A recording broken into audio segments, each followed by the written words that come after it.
नमस्ते। आज हम एनसीईआरटी क्लास 10 ज्योग्राफी का एक बहुत ही ज़रूरी चैप्टर समझने वाले हैं, खनिज तथा ऊर्जा संसाधन। देखिए, ये चैप्टर सिर्फ बोर्ड एग्जाम्स के लिए इम्पॉर्टेंट नहीं है, बल्कि ये समझने के लिए भी ज़रूरी है कि हमारा देश, हमारी इकोनॉमी चलती कैसे है। तो चलिए इस पूरे चैप्टर को एकदम क्रिस्टल क्लियर करते हैं। तो आज का हमारा सफ़र कैसा रहेगा?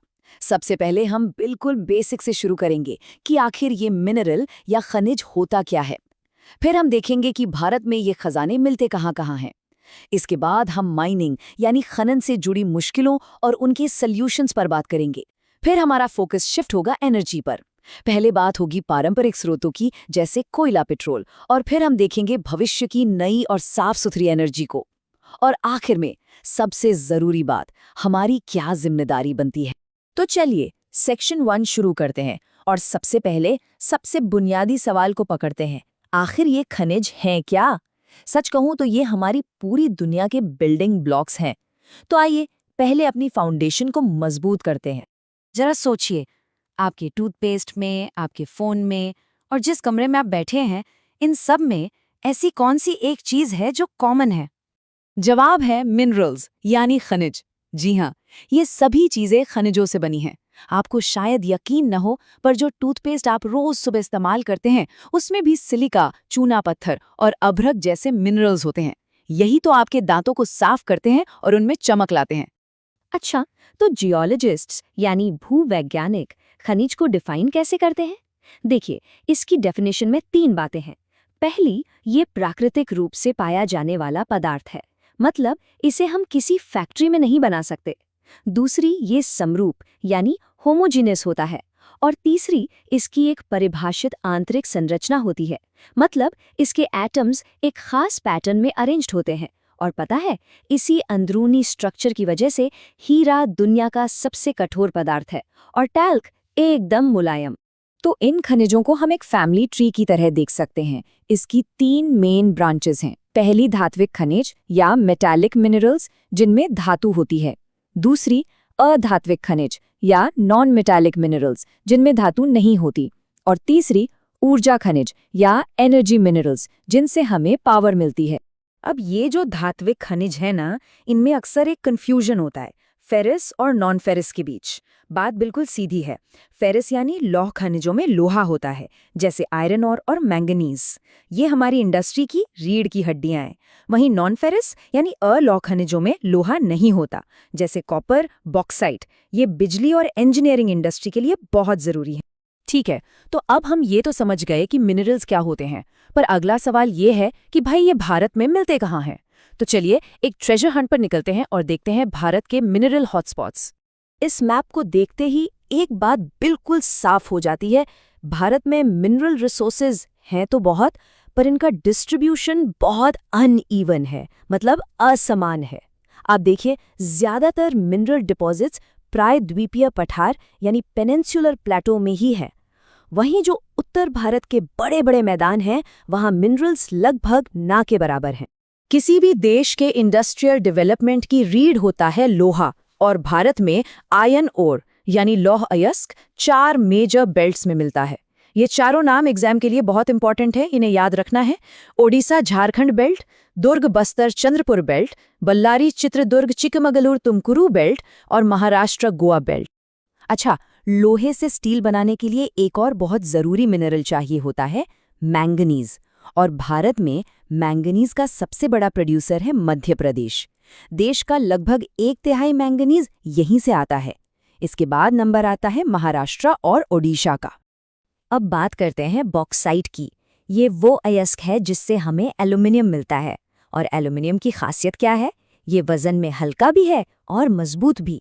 और भारत में बॉक्साइट का सबसे बड़ा उत्पादक राज्य है उड़ीसा। अभी तक तो हमने बात की कि हमारे पास क्या क्या है, लेकिन जैसा कहते हैं ना, हर सिक्के के 2 पहलू होते हैं। तो अब देखते हैं कहानी का दूसरा पहलू। Section 3, mining, problems and solutions. इन संसाधनों की असली कीमत क्या है? सच तो ये है कि माइनिंग का एक स्याह पक्ष भी है। जो माइनर्स खदानों में लगातार काम करते हैं, उन्हें धूल और जहरीले धुएं की वजह से फेफड़ों की गंभीर बीमारियां हो जाती हैं। और सिर्फ इतना ही नहीं, माइनिंग की वजह से हमारी जमीन, हमारा पानी और हमारी हवा सब कुछ प्रदूषित होता है। तो सवाल उठता है कि हम इन कीमती खनिजों को बचाएं कैसे? इसका जवाब 3 स्टेप्स में है।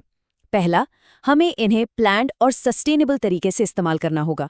दूसरा, हमें टेक्नोलॉजी को बेहतर बनाना होगा ताकि हम लो ग्रेड ओर से भी धातु निकाल सकें। और तीसरा, जो शायद सबसे जरूरी है, हमें मेटल्स को रिसाइकल करना होगा। मिनरल से आगे बढ़ते हैं और अब बात करते हैं उस चीज की जो देश को चलाती है, एनर्जी। सेक्शन 4 और ट्रेडिशनल एनर्जी सोर्सेज, यानी हमारी ऊर्जा के परंपरागत स्रोत। देखिए, एनर्जी सोर्सेज को हम 2 टीमों में बांट सकते हैं। एक है टीम कन्वेंशनल। ये वो पुराने खिलाड़ी हैं जैसे कोयला, पेट्रोलियम, लकड़ी, जिन पर हम सदियों से निर्भर हैं, पर ये एक दिन खत्म हो जाएंगे। और दूसरी है टीम नॉन कन्वेंशनल। ये है नए खिलाड़ी जैसे solar energy, wind energy, nuclear energy. ये भविष्य के सोर्स हैं और इनमें से ज्यादातर रिन्यूएबल हैं, यानी कभी खत्म नहीं होंगे। अब कन्वेंशनल सोर्सेज में जो सबसे बड़ा खिलाड़ी है वो है कोयला। इसकी क्वालिटी इसके कार्बन कंटेंट पर डिपेंड करती है। सबसे घटिया क्वालिटी का होता है पीट, उससे बेहतर होता है लिग्नाइट, जिसे भूरा कोयला भी कहते हैं। फिर आता है बिटुमिनस, जो कमर्शियल यूज में सबसे ज्यादा पॉपुलर है। और सबसे बेस्ट क्वालिटी का हार्ड कोल होता है एंथ्रासाइट। कोयले के बाद भारत को पावर देने वाले दूसरे बड़े खिलाड़ी हैं पेट्रोलियम और नेचुरल गैस। इनके मुख्य ठिकाने कौन से हैं? मुंबई हाई, जो समुद्र में है, गुजरात का अंकलेश्वर, असम का डिगबोई, जो भारत का सबसे पुराना ऑयल फील्ड है, और कृष्णा गोदावरी बेसिन, जहां हाल ही में गैस के बड़े भंडार मिले हैं। चलिए, अब आते हैं कहानी के सबसे पॉजिटिव हिस्से पर। Section 5, future forward, new energy. ये है सस्टेनेबिलिटी की तरफ हमारा कदम। भारत एक ट्रॉपिकल देश है। इसका मतलब हमारे यहाँ धूप की कोई कमी नहीं है। इसीलिए सोलर एनर्जी में हमारे लिए अपार संभावनाएं हैं। एक खास टेक्नोलॉजी होती है फोटोवोल्टाइक, जिससे हम सूरज की रोशनी को सीधे बिजली में बदल सकते हैं। ये खास तौर पर गांवों के लिए एक वरदान साबित हो सकती है। सूरज के अलावा हवा भी हमारी बहुत अच्छी दोस्त है। पवन ऊर्जा, खासकर तमिलनाडु जैसे राज्यों में बड़े बड़े विंड फार्म्स हैं। और बायोगैस, जो गोबर और खेती के कचरे से बनती है। इससे किसानों को दोहरा फायदा है। उन्हें खाना पकाने के लिए एनर्जी भी मिलती है और खेतों के लिए बेहतरीन खाद भी। ये दोनों ही जीवाश्म ईंधन पर हमारी निर्भरता कम कर रहे हैं।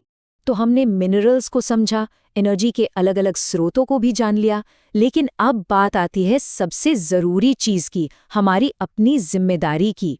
सेक्शन 6, ऊर्जा बचाओ, भविष्य बचाओ।